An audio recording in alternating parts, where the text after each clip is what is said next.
मध्य प्रदेश के छतरपुर में 21 अगस्त को हुई पत्थरबाजी की घटना अब सुप्रीम कोर्ट तक जा पहुंची है। सुप्रीम कोर्ट के वकील मोहम्मद प्राचवा पत्थरबाजी की घटना के आरोपियों की पैरवी कर रहे हैं और इसी सिलसिले को लेकर मोहम्मद प्राचवा छतरपुर पहुंचे, पर उन्होंने सबसे पहले हाजी शहजाद अली की टूटी हुई हवेली का निरीक्षण किया और उसके बाद पत्थर कांड के आरोपियों के परिजनों से मुलाकात करते हुए चर्चा की। चर्चा के उपरांत एडवोकेट मोहम्मद प्राचवा ने मीडिया से बात करते हुए पुलिस प्रशासन पर गंभीर आरोप लगाते हुए कहा कि प्रशासन ने अपराधी बनके, डकैत बनके शहजाद और शहजाद के भाई आजाद के मकान में लूट की है, गाड़ियों को कुचल दिया गया और वह भी राजनीतिक आकाओं के इशारे पर। ऐसे सबूत हमारे हाथ आ रहे हैं जिनको कलेक्ट करने के लिए हम यहाँ तक आए हैं। साथ ही यहाँ पर न्यायालय में एप्लीकेशन लगाने आए हैं। तभी इस मामले में अगर वीडियोग्राफी नहीं कराई गई है तो वीडियोग्राफी कराई जाएगी। एक विषय की वीडियोग्राफी होना चाहिए, चाहे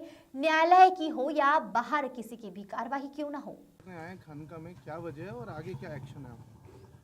नहीं, मैं इसलिए आया हूँ आज यहाँ के मुझे यहाँ के काफ़ी जो मजलूम लोग हैं जिनके खिलाफ़ ये झूठे मुकदमे बनाए गए हैं, उन्होंने अपना वकील मुकर्रर किया है और उसी बुनियाद पे मैं साइट विज़िट करने भी आया हूँ। और आज मैं छतरपुर इसलिए आया था कि हमने एक एप्लीकेशन मूव की है SC/ST एक्ट स्पेशल कोर्ट में कि SC/ST एक्ट के तहत ये मैंडेटरी है कि सारी प्रोसीडिंग की FIR करने से लेके और कोर्ट के अंदर भी जो प्रोसीडिंग होती है उसकी सारी ऑडियो वीडियोग्राफी की जाएगी।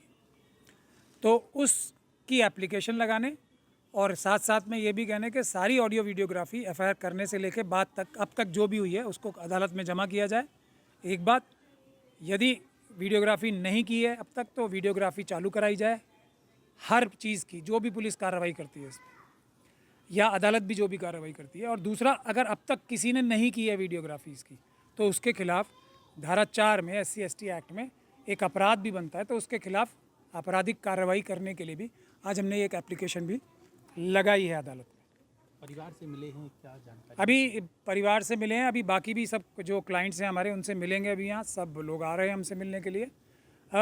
जानकारी यही है जो मैं मुझे जो दूर से जो अंदेशा था वो 100% सही साबित हुआ और यहाँ आके भी फील्ड विज़िट करने का भी यही लाभ होता है कि हमें डायरेक्ट एविडेंस खुद अपनी आंखों से भी देखने के लिए मिल गया। ये एक क्लासिक केस है जिसमें प्रशासन ने अपराधी बन के, एक तरीके से डकैत बन के इस घर में और इसके पड़ोस वाले घर में लूटमार की, इसको तोड़ा प्रॉपर्टी को, और ये अपराध भी किया जो आपने आज तक कहीं सुना ही नहीं होगा पूरी दुनिया में कि अनऑथराइज्ड जो गाड़ियों के अंदर अनऑथराइज्ड कंस्ट्रक्शन थी उन्हें भी तोड़ दिया और वो भी बुलडोज़र से।